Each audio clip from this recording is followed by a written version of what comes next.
Nih, simak baik-baik ya penjelasan Abah Anies nih mengenai kondisi Indonesia saat ini. Yang beliau rasa itu nggak baik-baik aja ya. Dan gue ngerasa juga gitu sih. Semenjak lihat dolar tembus ke resistennya tuh dan terus melaju tinggi mau ke arah 18.000 kayaknya deh. Nih, simak videonya nih. Assalamualaikum warahmatullahi wabarakatuh. Teman-teman semua, izinkan saya berbagi pandangan. Saya mengikuti dengan seksama apa yang sedang terjadi di negeri ini. Dan terus terang kondisinya tidak baik-baik saja. Rupiah jatuh ke titik terendah sepanjang sejarah. Harga-harga naik, kesempatan kerja menyempit, dia beli rumah tangga melemah, tabungan tergerus. Dan ini berdampak pada hajat hidup orang banyak. Tantangan di depan juga masih panjang. Geopolitik yang memanas, konflik membayang di Timur Tengah. Dan para ilmuwan mengingatkan El Nino terkuat dalam sejarah pengamatan itu sudah ada depan mata. Satu ujian saja berat, saat ini beberapa datang bersamaan, beratnya berlipat. Dalam situasi seperti ini, yang paling dibutuhkan pas publik adalah satu hal, kepastian. Bukan ketenangan semu,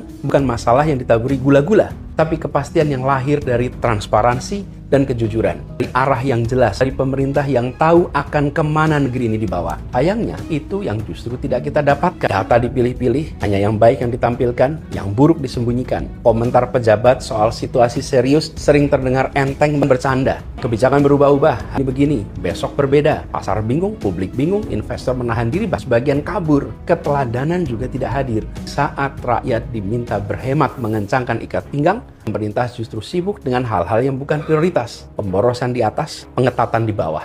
Ini tampak sebagai ketidakpekaan. Peringatan sudah datang dari mana-mana. Dari ekonom dalam negeri, dari lembaga keuangan internasional, dari media-media nasional dan internasional yang mengamati Indonesia. Mungkin mereka semua keliru bersama-sama di saat yang sama. Ini yang dipertaruhkan adalah hajat hidup ratusan juta orang. Maka situasi ini harus diperlakukan dengan keseriusan yang sepadan. Oleh karena itu saya mengajak kepada pemerintah, berhentilah memberi obat tidur kepada publik. Buka data apa adanya. Sampaikan masalah dengan jujur. Berikan arah kebijakan yang jelas dan konsisten. Pimpin secara solid dan dari atas sampai bawah. Itu yang menenangkan pasar dan itu yang akan menenangkan rakyat.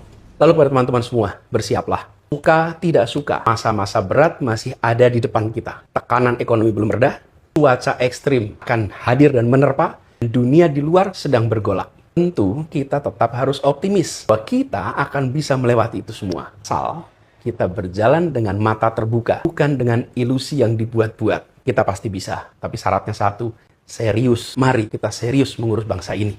Terima kasih. Assalamualaikum warahmatullahi wabarakatuh.